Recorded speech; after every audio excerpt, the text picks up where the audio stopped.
Because we are studying integrals, right? And we've talked a lot about area.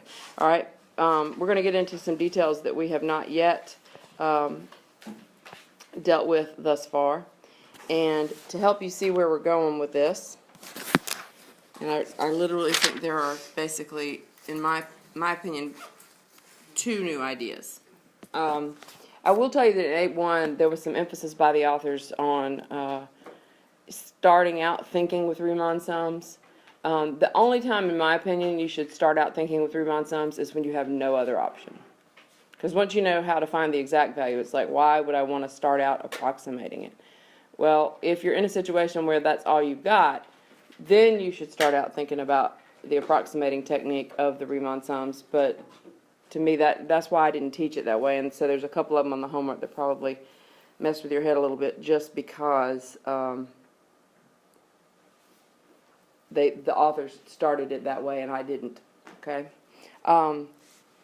So the first thing I want to ask you is, what if I write, okay, I'm just going to write an integral. I'm going to make one up. If I took the integral from 0 to 7 of 8x plus the natural log of x dx, what would that give me? I'm not asking for a number. I'm asking, what does that tell me? The area between this graph, this function, and the x-axis, right? Okay. Well, today, and in my opinion, this is really what, this would be a better title for this lesson, but today we're going to talk about area between curves. And before I tell you the basic and simple idea between it, I want to play with a couple of ideas here, okay? So let's just think in the first quadrant where everything's nice and positive and well behaved. But the great news is everything you can think about in the first quadrant in terms of theory applies to everywhere, okay? All right, but like I said, I'm going to show you sort of a shortcut approach to thinking about this in a minute too. All right, so let's start with an f of x that's in the upper part of our picture we've drawn of the first quadrant, and we'll label that f.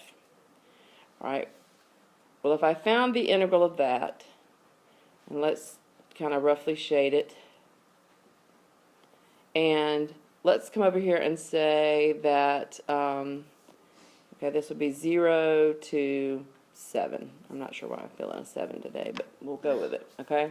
So let's say that the integral from 0 to 7 of f of x dx is 12. Is everybody comfortable with that? Sure. All right, good. All right.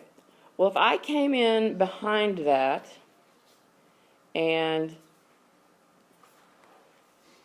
brought in a g, so now the g is less than f on that interval, so there's my g. And let's just say what I really wanted was this area in here that's below f but above g. Any ideas? Subtract what? Subtract g from f. Subtract the integral from 0 to 7 of g of x. So let's say the integral from 0 to 7 of g of x dx is, I don't know, say 8. Then the area, and I probably should have written that in white if we're going to go with the whole color-coded scheme, because the area between the curves, so we'll just call that between for short for the moment, would be equal to 12 minus 8, which is 4. Isn't that intuitively pretty straightforward? Mm-hmm. That's how it works. So it was in you all along. I just pointed it out to you. Okay? So let's write that a little more formally. All right? And this is the formal definition that you can write right underneath where you put that theoretical example to help you remember it. If f and g are continuous,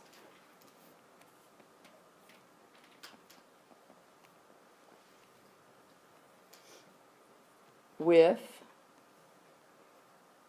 f of x greater than or equal to g of x throughout AB.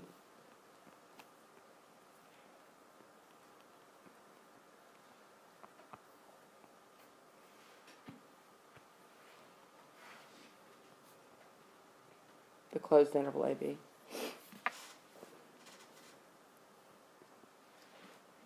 Then the area between the curves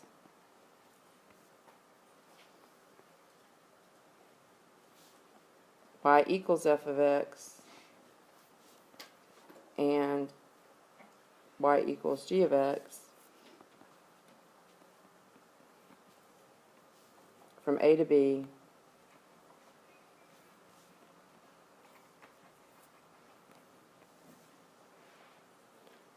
is, and I'm going to shortcut it slightly here, A equals, capital A equals, the integral from little a to little b of bracket f of x minus g of x, close bracket, dx.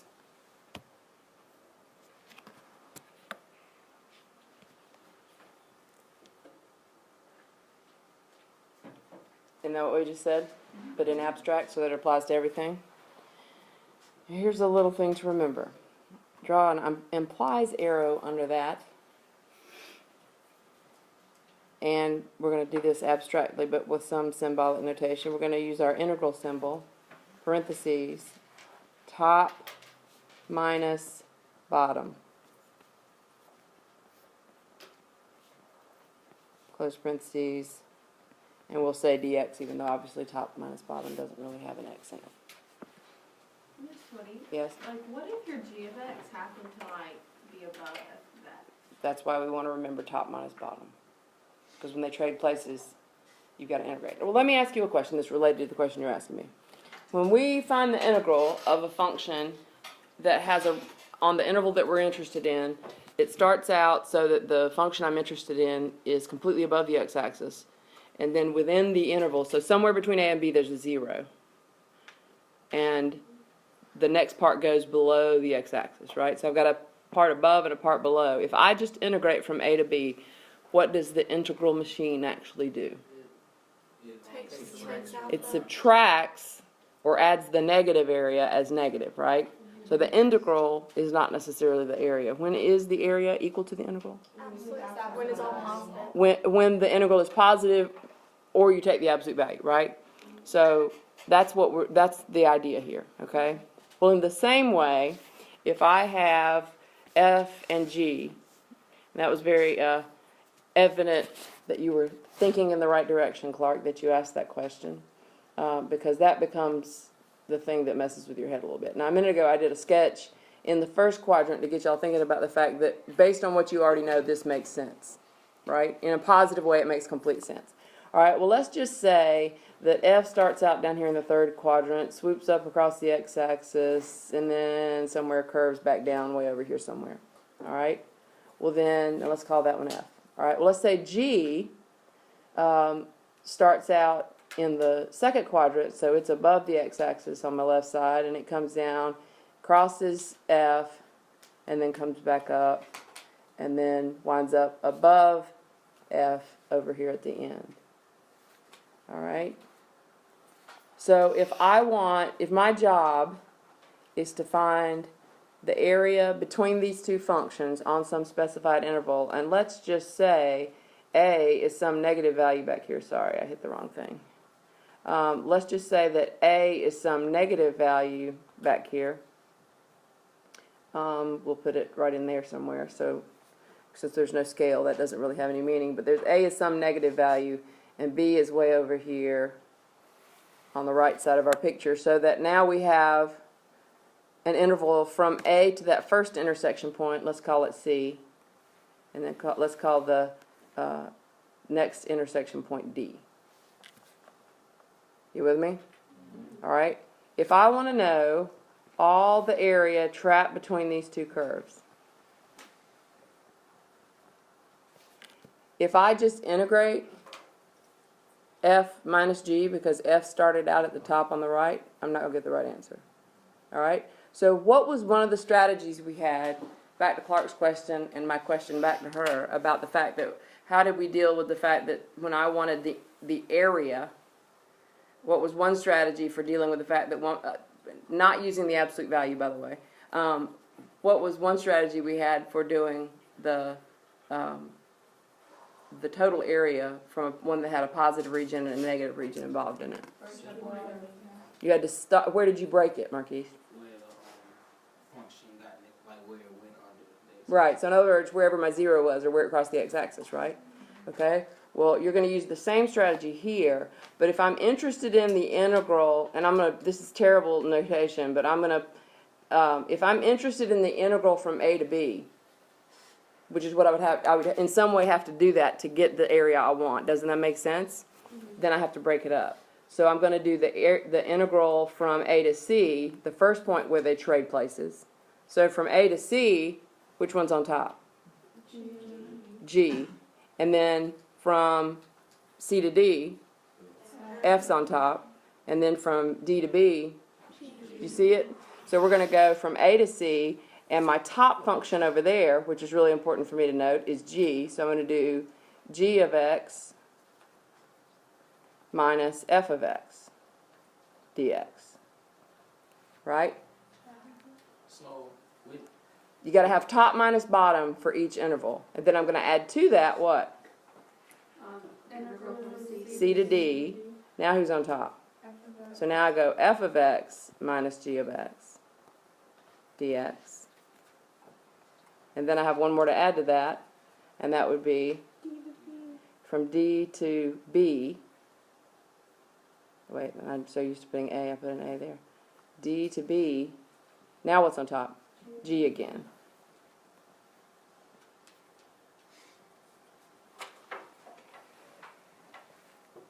Got it? So that's your trick. And that's why top minus bottom is what you're going to want to remember. Everything's top minus bottom. Okay? Any other questions? All right. Let's do an example of that. And I'm trying to be as gentle and as clean in our thinking as I can, because y'all seem like you might be feeling kind of tired today based on your demeanor and whatnot. Do we have our book open for example? Yeah, you can open them now. I just wanted to have the grand aha. Because now that basically I've introduced it from an intuitive standpoint, you can look at anything you want to. The problem is that when you see an equation from the beginning, it removes your requirement to think before you understand it first. Marquise, you started to ask something a while ago, and then you didn't. Did you get your question answered in our? so we're just gonna take, when we do this, we just need to go ahead and take the integral of like each of the functions. That's you know, and then do what you just told How did you get that from what I just said? me. You just don't gotta take. You have to get the integral of the top function minus the bottom function. On intervals. Okay. Yeah, that's That's not what you said. That may have been what you meant, but that's not what you said. I have a question about that. Okay. Go back to that last picture really. Sure. When we're in like the mid part, Uh-huh. don't we, when we find the integral, that's the area between the curve and the x-axis. Mm-hmm. So like, how does that work when your g goes below the x-axis and you have f? You know, you have it above and below. You would get a negative integral, and then you would subtract by the negative integral, which would make it positive. He's right. Wait, what? Okay, let me switch colors here, all right? And in fact, I'm gonna draw you another picture. Instead of doing an example first, I'm gonna do another picture of the same. I'm gonna try to sketch what I just did. And in fact, if y'all will bear with me for a minute, I might be able to copy it. I have a tool, I just haven't used it in a while. Is that system hard to work? It's only hard to work because I haven't used it a lot. Like when I was using it last year to make the videos, and I was making the videos constantly, it was easier. I think if I just press on this, yes. select, and then, no.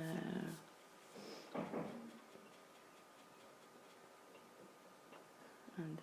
No, it's not gonna work. It'd be faster for me to just sketch it. It's just because I don't remember all the little tricks you have to do and everything. Because the menu is not really obvious, and then there's certain things, like if you press on the screen, you get certain options, but it's not necessarily the one you want. And I haven't used it that long. It's also really kind of limiting to me in the sense that you'd be amazed at what I'm seeing versus what y'all are seeing up there. And that's why sometimes I have to ask y'all what something is when it's on the screen. I just don't see it on here. All right, so anyway, let me come back and look at it one more time. So I have that. All right. So I'm gonna take that sort of that center piece. We'll say it looks something like that. Wow. So this is F and this is G. And I'll put it all in pink to make my point here. All right. Well, let's go back to the original question I asked y'all as far as how you would think about it. Well, if I come in and I make the F gold, all right. Well, if I took its integral, what I would actually be finding is this part, right? So in other words, everything, if I drew little vertical bars up to where, and we're going to call these A and B now, which might mess you up a little bit, but if I were going to integrate from A to B here, that's what I would be finding, right? It would find everything between F and the x-axis now, right? Okay. Well, if I integrate, I think this will show up. Let's try this color. All right, now I'm going to switch for G. I'm going to make it this blue color. Well, if I integrated this, it would be the little weird spot right there, almost like a triangle, right? Because it's below that function in the x-axis, right? And then on the opposite end of it, up there on the positive side, it's going to take that other little chunk out, right? And then it's also going to get that bit that dips below the x-axis, right? So if I just straight up integrated for G from A to B, I would get a positive piece, and a negative piece, right? So if you think about it on intervals like that, so on the first interval from A to that first mark where G has a 0, then if I integrate F minus G, what do I have? I have the yellow area minus the blue area, right? And then that part's intuitively more obvious, right? So we'll look at the other end. So if I look at this other part, where my other 0 is for G, then now F is still a top function, but when it subtracts, because it's going to give me that yellow area back to the x-axis, but it's going to subtract from it the blue area, right? Now let's come back to the center section, which Mackie very astutely said exactly what's going to happen here. Now I'm going to do the yellow area minus the integral of G, so it's minus a negative, so it's additive. So would that overestimate it since we just looked? No, that's the exact area I'm looking at, right? Because if what I want is between the curves, I want all of that, right? That's the magic of remembering top minus bottom, because that's what happens every time, even when both functions are negative. And when you have doubts and you're still not believing that, you need to sketch the picture and think about what individually the two integrals would give you and how that gives you what you want. Because that's the game you're going to be playing in this lesson, is figuring out how to go from a picture they give you and set up the integral you want to get what you actually want. Does that make sense? All right. So let's look at number 2. Page 399. Now I'm not going to draw this picture here unless I have to. If I need to sketch it to make the point, I'm going to write the functions down though. So in this picture we're given y equals 1/2 of secant squared t is my top function, and y equals -4 sine squared t is my bottom function. Okay, now, I believe it was also Haney who asked this question. I say also because he just asked that a very good question, which I don't like to answer that question until you ask it. Because for those of you that weren't wondering that, you might have just gotten your minds blown. And so I'd rather not blow your minds until you're ready to hear it, because when you're ready to hear it, it makes sense. Before you're ready to hear it, it might be a little harder to process, okay? But I believe it was Austin who also asked me yesterday, correct me if I'm wrong, about using symmetry and if that's okay. Wasn't that you? All right. You absolutely, positively want to learn to use symmetry. Let's think about why that would be beneficial. If I'm integrating something, and let me back up to this other screen and you can scribble this little diagram I'm going to do over here. If I'm integrating something that has symmetry with respect to the y-axis, and let's just say I just want a straight up integral. So that would just be the area between that U-shaped curve I just drew floating above the x-axis and the x-axis, right? Okay? This is not a perfect sketch, but let's just say I know that this is an even function, which means it has symmetry with respect to the y-axis. And let's say it has like 7 terms in it. And there's a bunch of powers of x added together in a constant that made this function. So far, so good? Well, what would happen if I integrated as it's pictured? Let's say this is negative 5 to 5. Tell me how that would work. Tell me what that process would look like. Okay, but specifically, where would I start? What would I write as my very first thing to get what I want here? The integral from negative 5 to 5 of this hideous function, right? And then what would I have to do with that hideous function? I would have to integrate it or antiderive it, right? To get my antiderivative into which I would have to plug negative 5 and 5. You with me? Well, if I'm thinking, well, whatever else I know, because this function is even and that there is symmetry here, and I have knowledge that there is symmetry here, then if I found the area to the right, what would be another way to get my integral? Well, what would be the advantage there? Because now what am I integrating? 0. So what you do is you write the integral from negative 5 to 5 of blah, blah, blah, and that's a terrible 5, is equal to 2 times the integral from 0 to 5. And as long as you write that, you have stated, not only do I understand calculus, but I'm smart enough not to have to plug negative 5 in. You with me? So that's how that works. So that's what we're going to be doing a lot of. So in this picture I've called your attention to on number 2, we're going to integrate from what to what? 0 to pi thirds pi.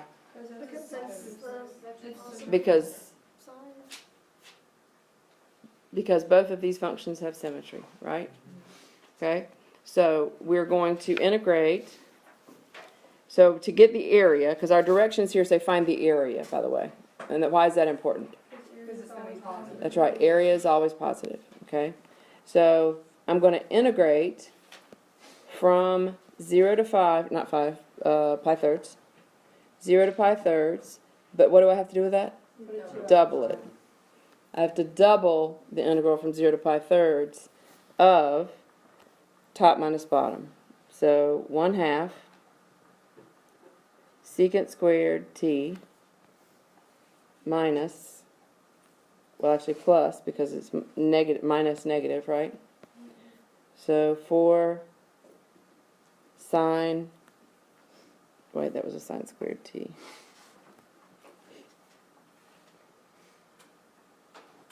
dt. And that's what we're going to do. Make sense? Alright. Now, this is going to sound kind of crazy, but we like to get rid of our constants when we can. It may be easier to do it term by term, because it's basically how we're going to integrate this. Or how do y'all want to do it? Because you can integrate and break it up into separate integrals, term by term, or we can deal with the terms as we get to them. What is your preference? Break it up. Break it up? Okay. So we'll break it up on this one. All right, so that would give me 2 times the integral from 0 to pi thirds of 1/2 secant squared t dt plus 2 times the integral from 0 to pi thirds of 4 sine squared t dt. Now the reason this was probably going to be cleaner is with all those constants, and they're different ones on the 2 pieces of the functions, with the functions that I'm dealing with in my integrand, then it might be better to have it here to where you can deal with the constants one by one. What happens with my constants, the way we've set this up on my first one? They cancel, so they no longer matter. And I would not scribble them out, I would not erase them. I would do exactly what I just did. That's why I did it. I'm showing you what you should do. You put slashes there because if at some point you go back error checking, you don't want to look at that step and go, oh my God, what did I do with my constants? If you erased them or if you scribbled them out and you're like, what was under there? Okay? So, I'm actually integrating secant squared t. What should I ask myself? There's a rule. Before that, don't reach for anything. Put it away. Don't touch that binder. Y'all got to learn how to think without all those references because, yes, you can use them on the AP practice stuff, and I let you use them on the test pretty much, but at some point you got to learn how to think without them. In the same way you got to learn how to think without your calculator. If I have to think without a calculator about this one, what question should I ask myself when I am taking an integral? What would I take the derivative of and get this? Tangent. So this is tan t evaluated from 0 to pi thirds. Plus, now we're going to move on down the line. All right, well, these two constants don't cancel. They multiply to give me a constant of 8 out front. And I've got a little more work to do on this one, don't I? U sub?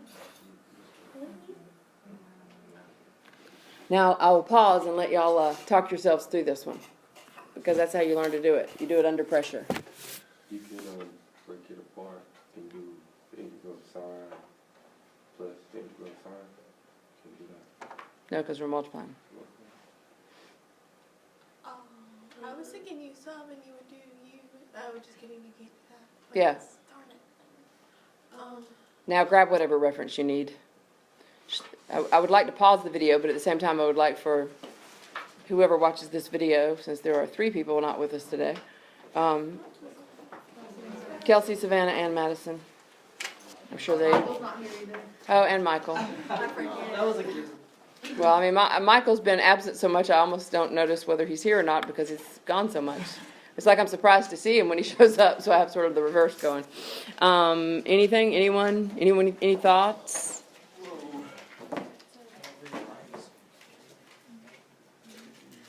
Maybe get your flow chart to guide your thinking. You know, Oh yeah, add exponent.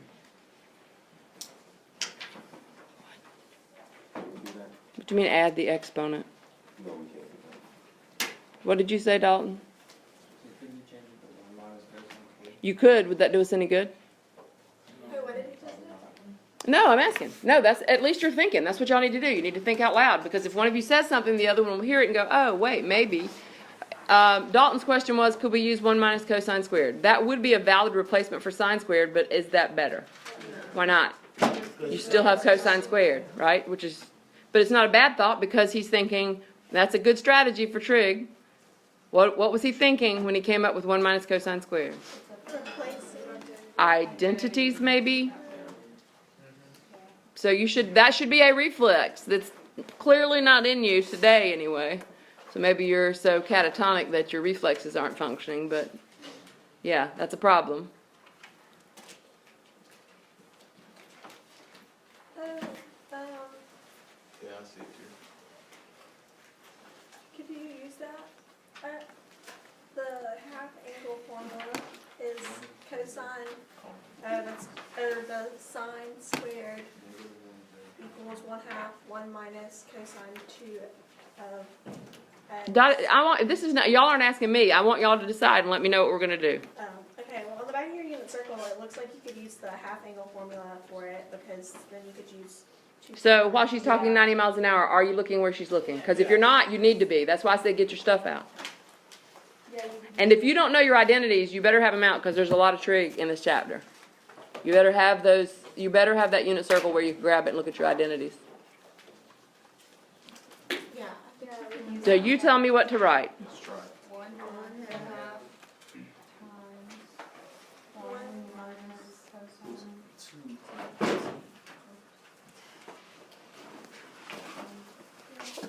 Why is that better? because We take the integral. Because we have ways to handle that, right? Okay. I'm going to chalk up that slow-mo response I got there to Friday-itis and the dread of the apparently very terrifying test you have in front of you.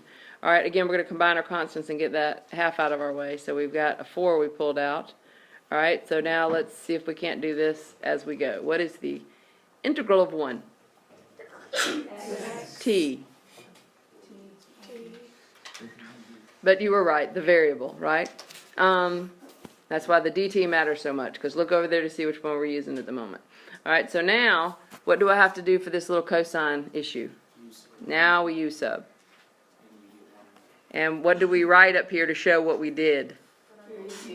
U equals 2t. So my du equals 2 dt. So the dt's there. I'm missing a 2. I brought in a 2 that wasn't there. So what do? I do minus 1/2.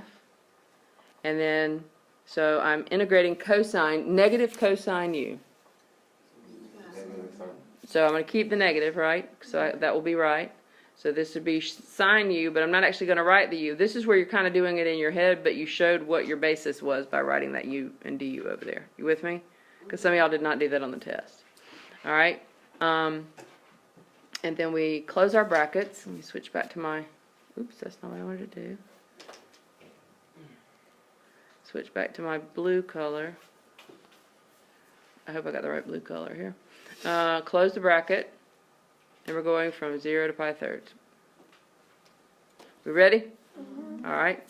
So if we go all the way back to the beginning now, I have the tangent of pi thirds minus the tangent, no, I didn't say what is it. I said the tangent of pi thirds minus the tangent of 0 plus, wait, not plus, we're going to go ahead and do that minus part. No, that's right, plus, I need to deal with the 4. 4 times pi thirds minus 2. Thank you, Clark. Do y'all see what she did? Yeah. Distributing the 4 onto the half. 2 sine 2 pi thirds. And then we need to be careful here at the end because we have a minus because we're now plugging in b, or 0. I mean, no, actually we did that backwards. What did y'all leave out?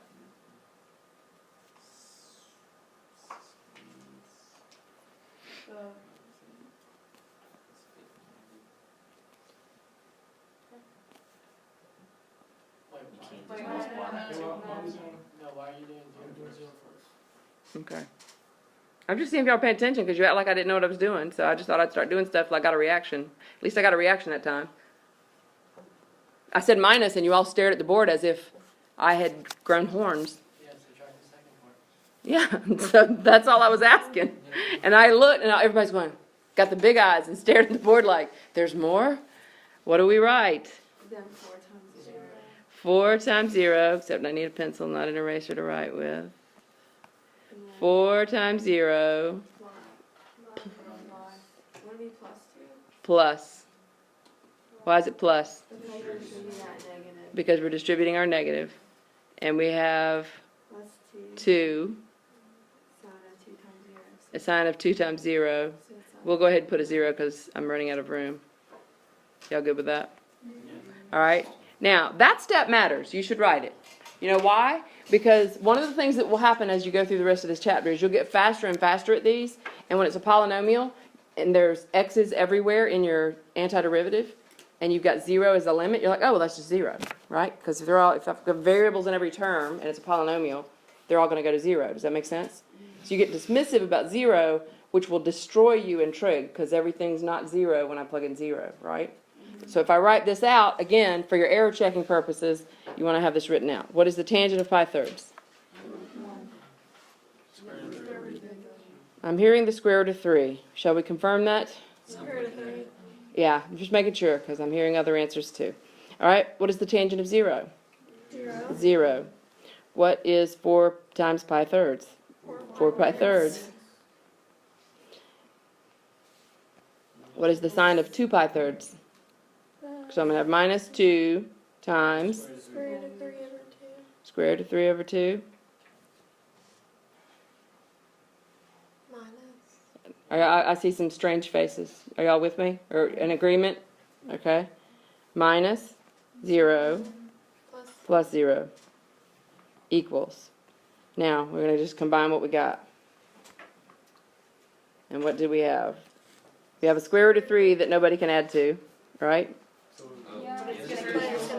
They cancel. The 2 and the square root of 3. Oh, yeah. You just have 4 pi thirds. Yep, so those go away.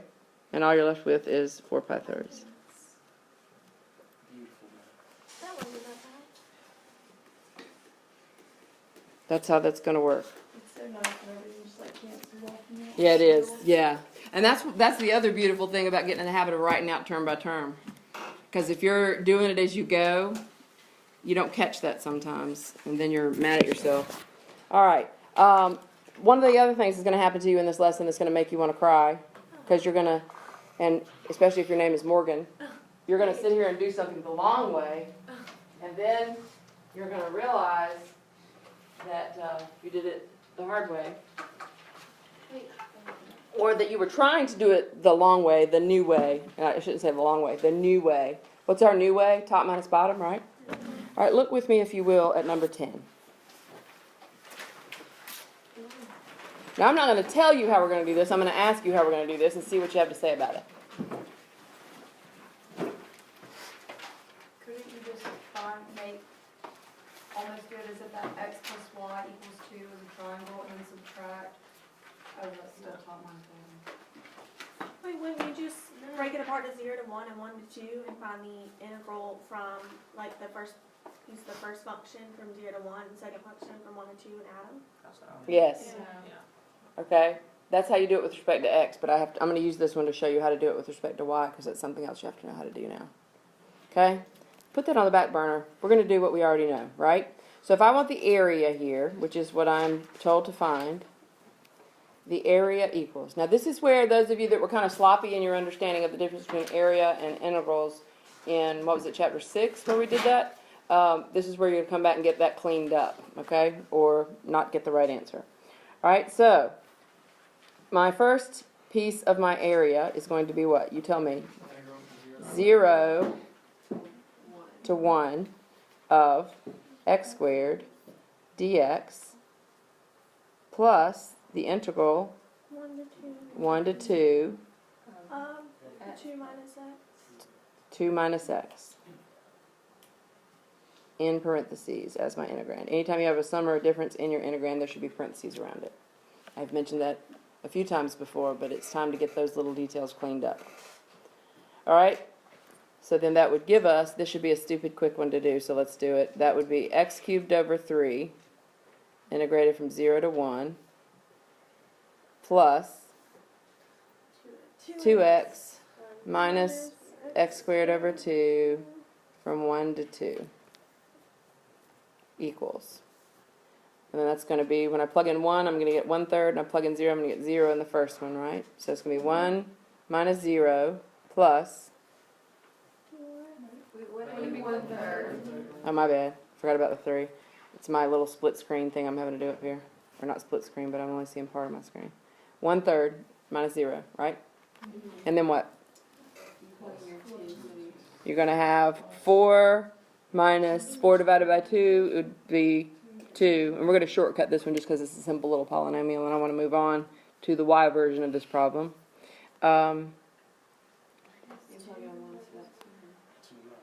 And we want to put the 2 minus, what is it?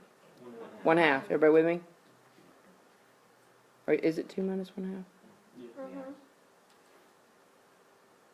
Oh wait, do you mean there's 2 minus 1/2 in when you plug it in? Oh, I wanted y'all to tell me what that is. 2 minus 3.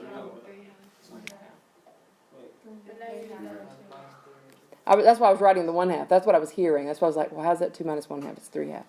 Are you with me? Yeah. Okay. I can't tell. God, you kill me when you come in like this. All right, so which two do I want to combine first here? 3 halves and 1/3. Or maybe not. I was thinking those were both thirds, and I glanced up to them. Yeah. All right, so we have 2 minus 3/2 would be what? 1/2. So basically what I have is 1/3 minus 1/2, which is Negative You're right, plus 1/2.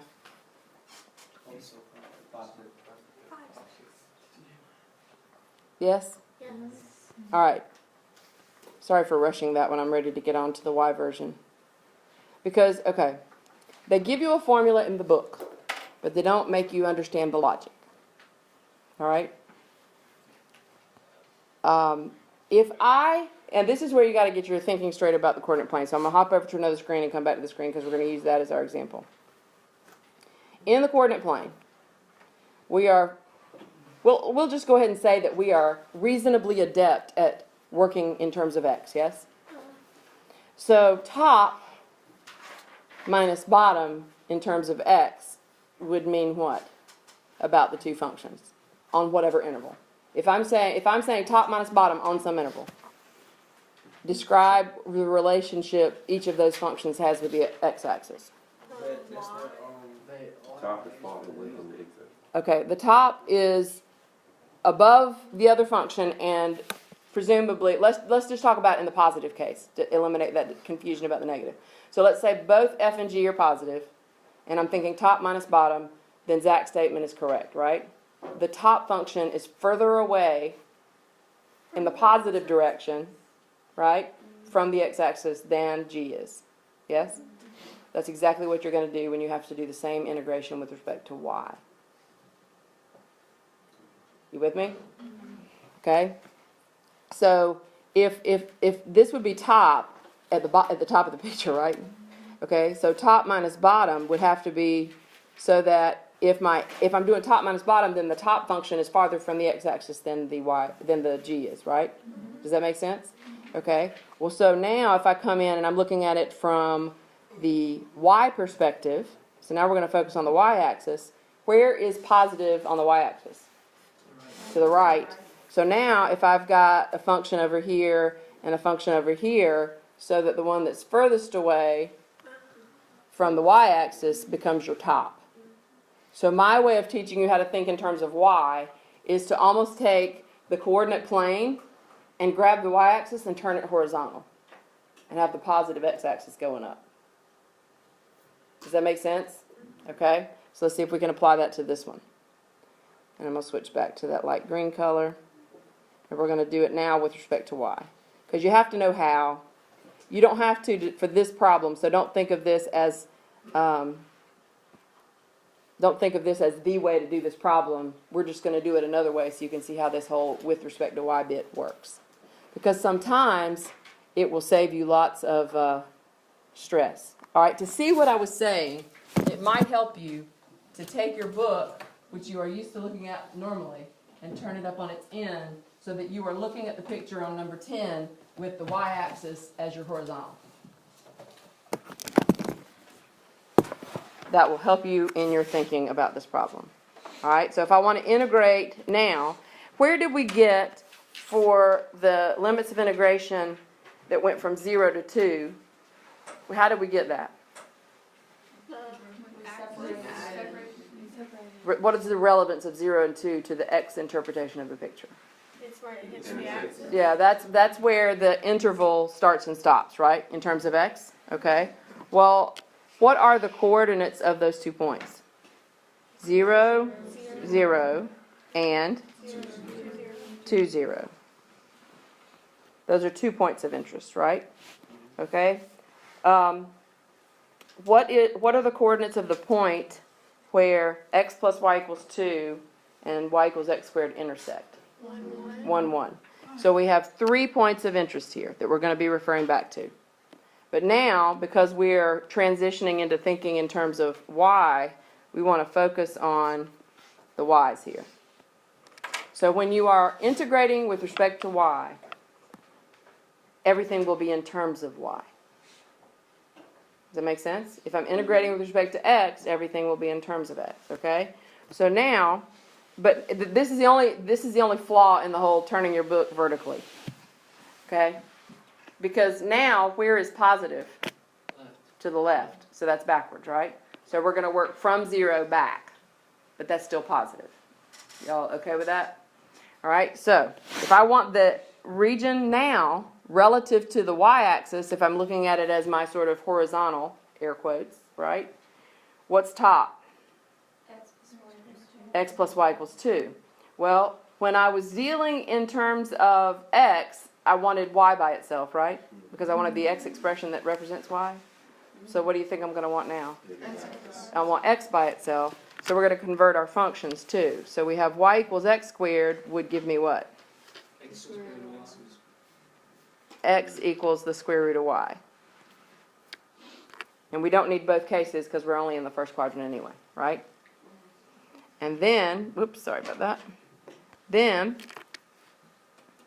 x plus y equals 2 becomes x equals 2 minus y. So we're going to use the x versions of our two functions. Does that make sense? Mm-hmm. Okay, so then we proceed just like we would have on the other one. So what do I need to remember to get myself oriented? Top minus bottom. Okay? Or if you're in terms of y, you might want to think right minus left. Okay? Just depends on how you get this idea in your head in a way that makes sense to you. All right, so here we go. But here's and I'm going to write this integral. We're going to write this integral together. Before we actually compute it, I want you to tell me how this is better. Okay? Because at first it doesn't feel better because we don't really know what we're doing yet. All right, well, I'm going to integrate from 0 to where? 1. Right? Because that's my right to left working backwards kind of a thing. You with me? Okay. And then what's my top? 2 minus y. 2 minus y. That's the top function. Minus Square root of y. the square root of y. dy. Why might this be better? It's one integral. Right? I get to do one instead of breaking it up into 2. Okay? All right, so then, what is the integral of 2? 2y. What's the integral of y? Y squared over 2. And I'm going to think of the square root of y how? Y to the 1/2, so that is 2/3 y to the 3 over 2, close bracket, 0 to 1. All right? Come back down a little bit there, buddy. Okay. When I plug in 1, I get 2 minus 1/2 minus 2/3. What's going to happen when I plug in 0? They're all zeros. You can do what I'm about to do as long as you do it carefully. Minus 0. I want you to actually write at least 1 minus 0 to verify that everything is 0. But be careful, because when we have things like exponential things and trigonometric things, they're not going to be 0 when I plug in 0. Got it? Okay. Think before you leap. And obviously, we're going to get the same answer as we got the first time we did it. So we're going to cut to the chase and say that gives us 5, 6. Right? How do you want to do that one rather than the other one? Well, I will tell you that most students opt to only do things in terms of y when you have to. And I will tell you that if you're trying to do it in terms of x and it gets nasty, try y. Okay. That's a strategy now that you can add to your list, okay? So how come we couldn't do that with the x up here? We couldn't like make it all one. We just did. That's what the yellow is. No, I'm talking about with x. But you tell me, no, don't tell him. You tell me why we can't do that. Are you looking at the picture? Okay, then tell me why we can't do it that way, if we're going to stay in x. If we're going to stay in x, why is what we did up there in blue the only way to do it? Oh, so they're going like this. Right. I don't have a top and a bottom, do I? I have a pair of intersecting functions. And haven't y'all dealt with that similar picture in previous lessons where you knew less ways to think about it maybe? Yeah, same idea, okay?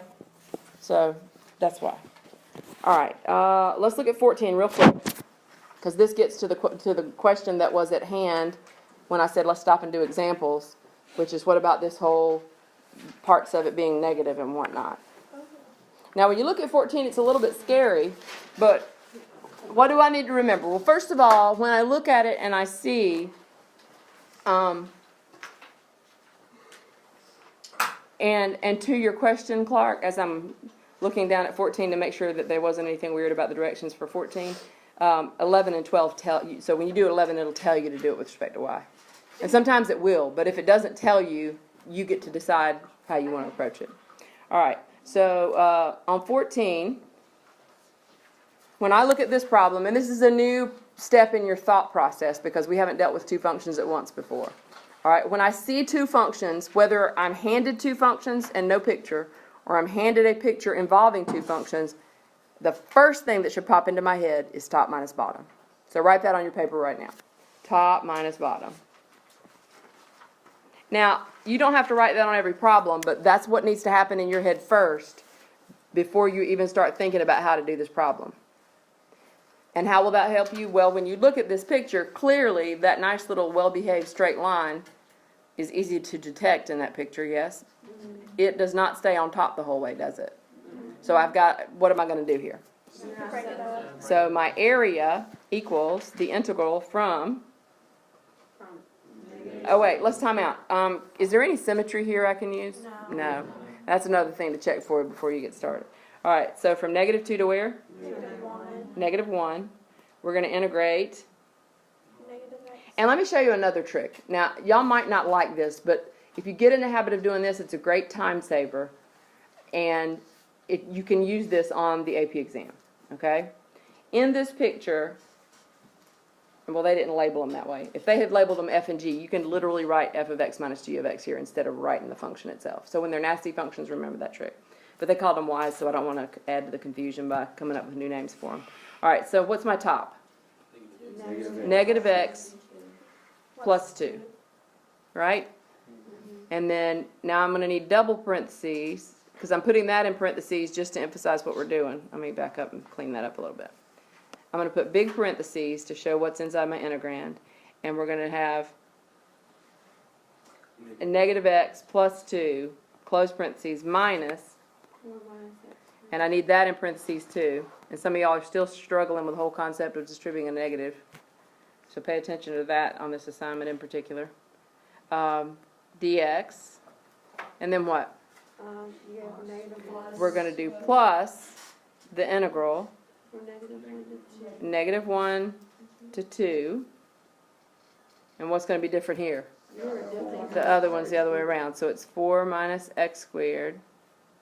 And again, I need big parentheses around my whole integrand because it's a difference.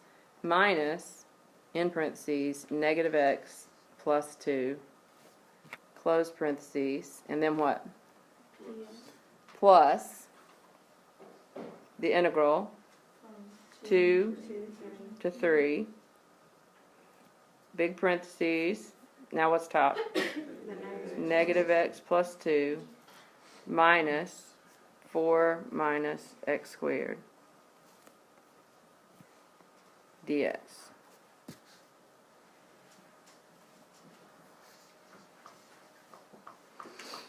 You all right, Zach?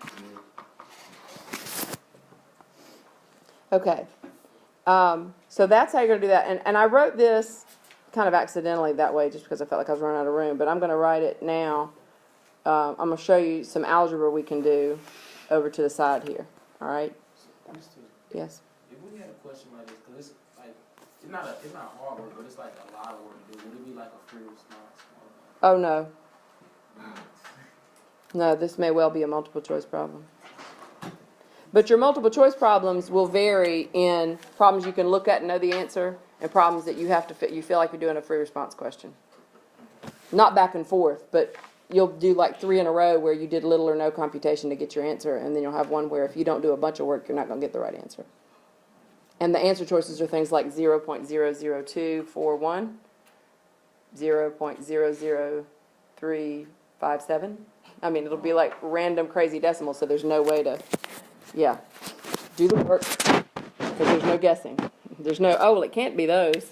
Wait, isn't the AP exam like the SAT or whichever one where if you don't know, no, the ACT then, where if you don't know it, still bubble it because you don't get to They quit penalizing for guessing on the AP exam about 3 years ago. On the calculus exam, yes. Yes, guessing is good, and we'll talk much, much more about that as we move towards the exam.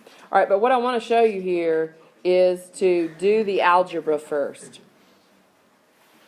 So this, negative x plus 2 minus 4 minus x squared, All right, I have one x squared term. What is its sign?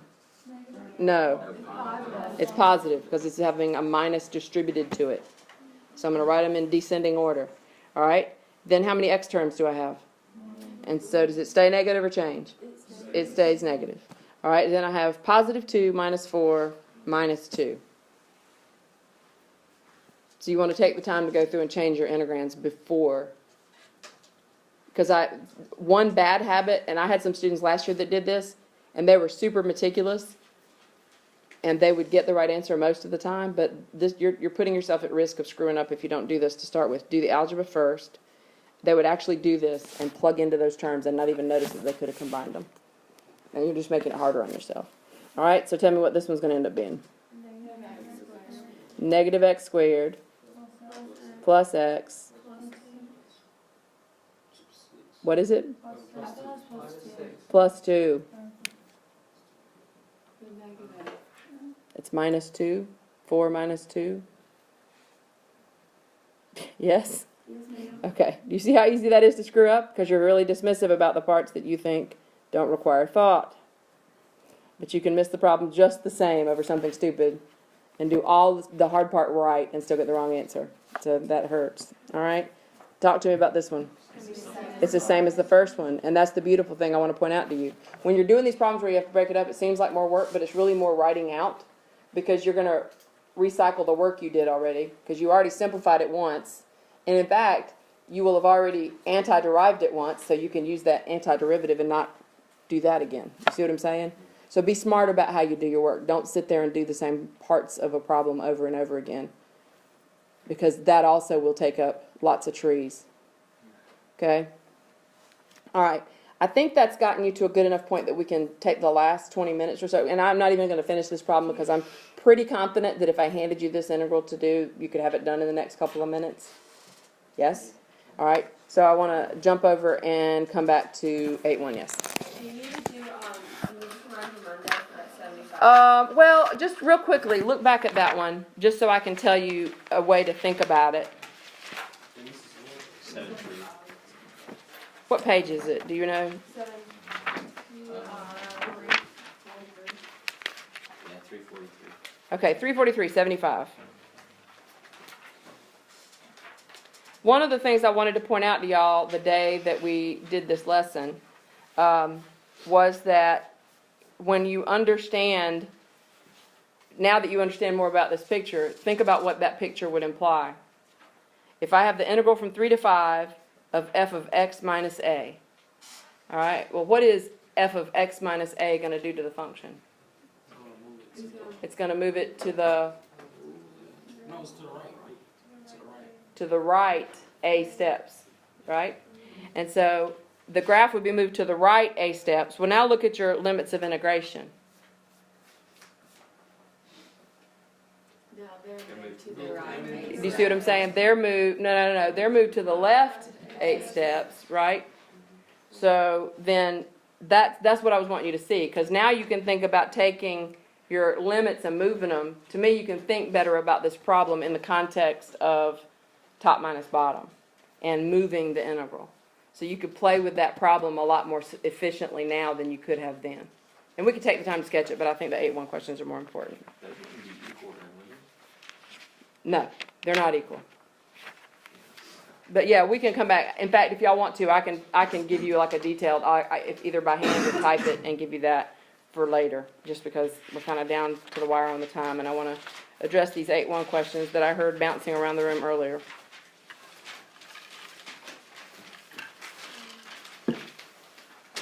Any particulars? How would you do 17 and 19A?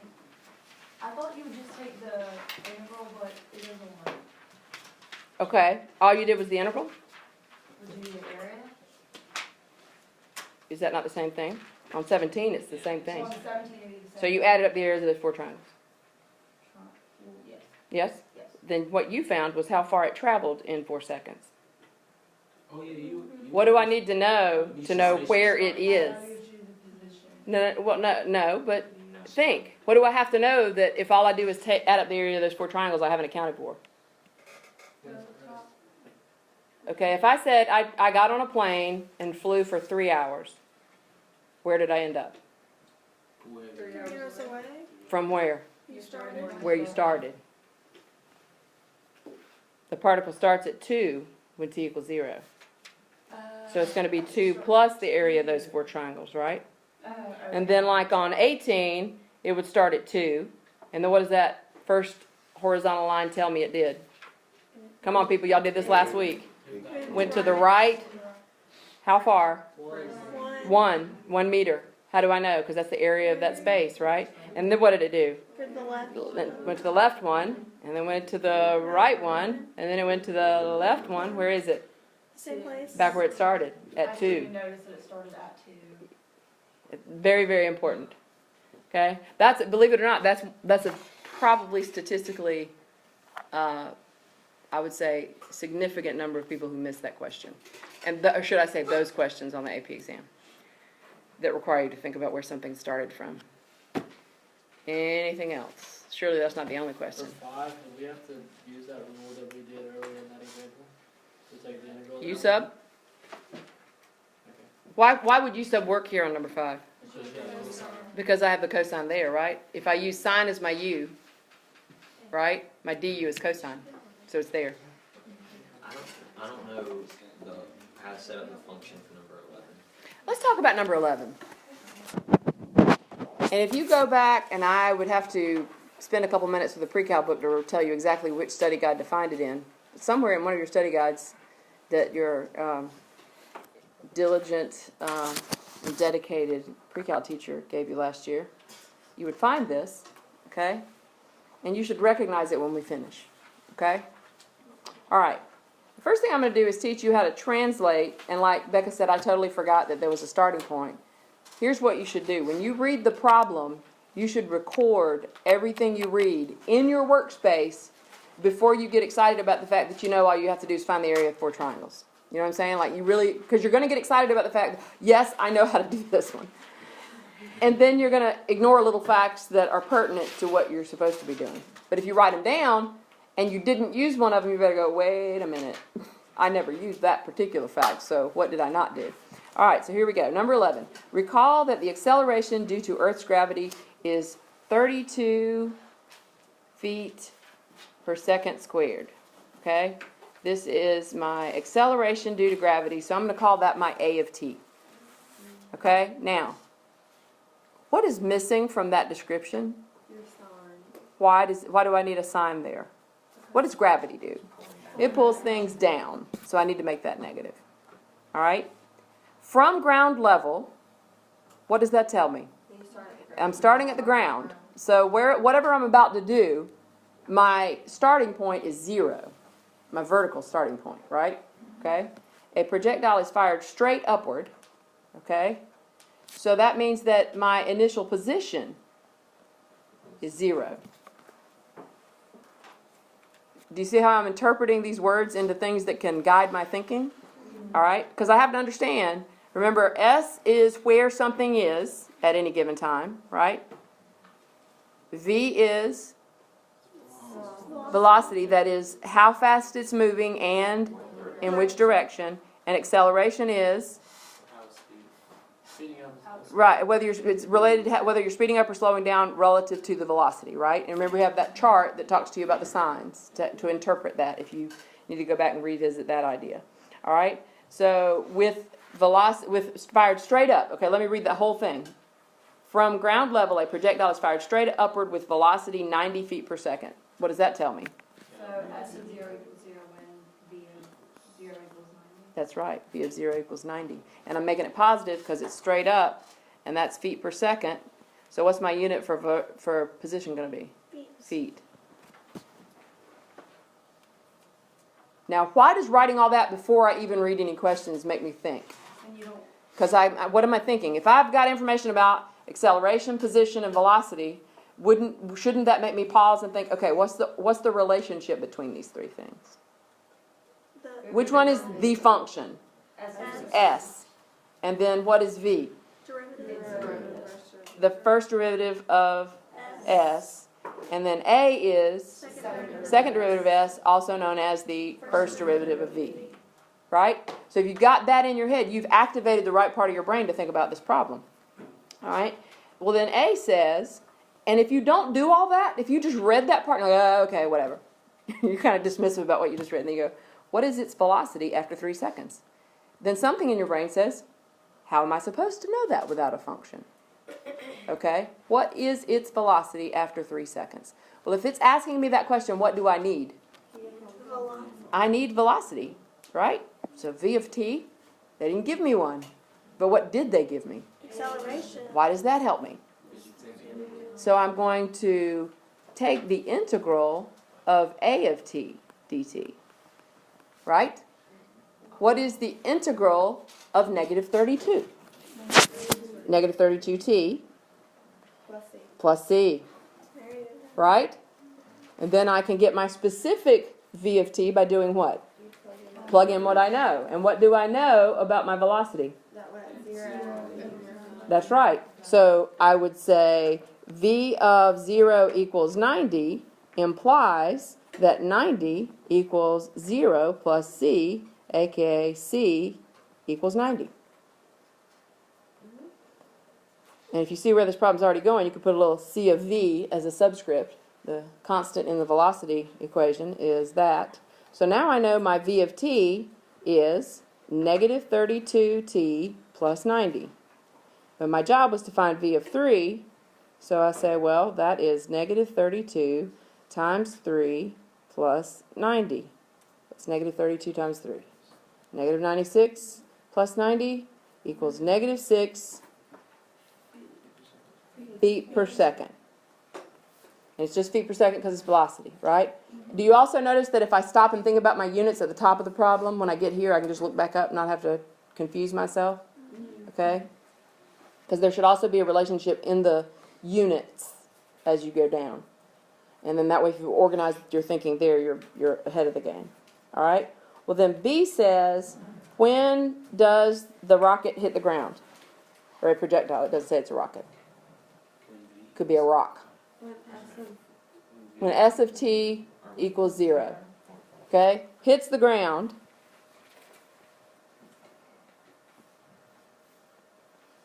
Implies that S of t equals 0. Why can't you use v of t? Well, v of t is the equation of a line, right? When velocity is 0, let's rewind that. What is velocity? The derivative of the original function. When the derivative equals 0, what does that tell me about the original function? You have a maximum or a minimum. So if I find where this velocity is equal to 0, what have I found? The high point. Do you see the problem? So I have to get straight on my thinking about that, all right? So my S of t is what I need now, right? So how do I get S of t?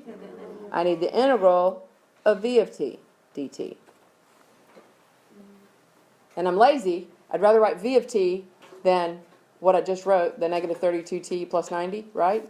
So now I can out beside it just say what that is. What is the integral of negative 32t? T squared over 2, right? Plus 90t plus c. And we'll call this c sub s. Okay? So then we clean that up to negative 16t squared plus 90t plus c sub s. All right, so I can go ahead and put an S of t in front of that to remind myself what I just found, right? So I want to go back to my information I recorded at the top of the problem, and what did I discover? S of 0 equals 0 implies that 0 plus c sub s equals 0. Right? So then that means that c sub s equals 0. Right? So then my S of t is negative 16t squared plus 90t plus 0. So I don't need the plus 0, do I? Okay. So equals, let's take out a negative. What else can I take out? T. Okay, let's take out a 2. I was gonna run with whatever y'all said, and then we're gonna work it out together. All right. So what does that give me left on the first one? 8t plus 25. Did you say 25? I thought you said 25. I was gonna say 25. Really? 45. Right? Okay. And then why do I want this in factored form? I want to know where this equals 0. Now let's think. This is a what? What if I graphed my position function? What would it be? Parabola. Okay. And if we have the two zeros, we're dealing with symmetry, right? Wait, if you put in a negative, wouldn't that be minus 45? Yeah, it should be minus 45. Thanks. I was so distracted by the fact that I thought Clark said 25, and it was making me think about the craziest error I think I've ever seen on a pre-cal test, and I'll show that to you later. It was crazy because it made no sense at all, and the kid laughed at himself. He's like, I have no idea. In fact, he had a really smart response that I'll tell you about too. Okay. Anyway, back to this. What would this correspond to? These two zeros.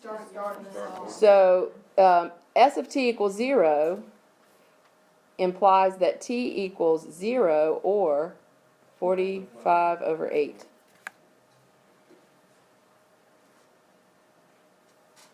Yes? So what does that correspond to? What does that tell me about the flight of this object? It was 45/8 seconds. What was the first 0? The instant that it was projectiled from the ground. Yes? And then the 45/8 is when it hit the ground. And the question was, oh, that was just when, so we're done. So at 45/8 seconds. I thought they asked a more interesting question, like what is the velocity there? If they asked that, how would I find it? Plug that into your... That's right, plug that value back into your v function, okay? All right, I'm going to go to my next screen here. For C, when it hits the ground, what is the net distance traveled? It would be the integral of what? From 0 to... The integral of the position? How do I, okay, let's rewind. I want y'all to go back in your mind to that little activity I had y'all do that might have seemed pointless at the time, but I knew where we were going. The commuter on the bicycle. What were all those functions? They were rate functions, right? If I integrate a rate, and if you go back through your notes for this semester, you'll probably see that thought in various forms several times. If I integrate a rate, what do I get? Accumulation of whatever the rate represents. So if I'm riding a bicycle at miles per hour, and my rate function is in miles per hour, what would it accumulate? Miles. Okay? So if I want to know how far this thing has traveled, what am I going to integrate? The rate, the velocity. Okay, now, there's two ways to do this. This is a parabola, and I'm going from 0 to 0. In other words, zeros of the function, right? So I'm actually going from 0 to that 45/8 value. So what's a smart way to do this using symmetry? Cut it in half. We could, couldn't we? Do we want to do that? Think about this mathematically. Why do you vote for keeping it, Zach? Anybody? Yeah, A, it's not nasty. And what's my lower limit? 0. So let's not do that. You with me? But you should pause and consider it every time. But you have to be able to think forward to where you're going to go. And those of you are like, well, I don't do very good at thinking forward. Well, then you're going to have to suffer a little bit because you're going to do some nasty ones, and you're going to be like, oh my God, I can't get the right answer. And you're going to ask one of your classmates for help, and they did less than half the work and got the right answer on the first try. And then you're going to get, oh, well, that's why I need to figure out how to do that. You with me? So we're going from 0 to 45/8. Right? On V of t. So I'm going to plug, as it turns out, S of 45/8 minus S of 0. What's the name for what I'm finding?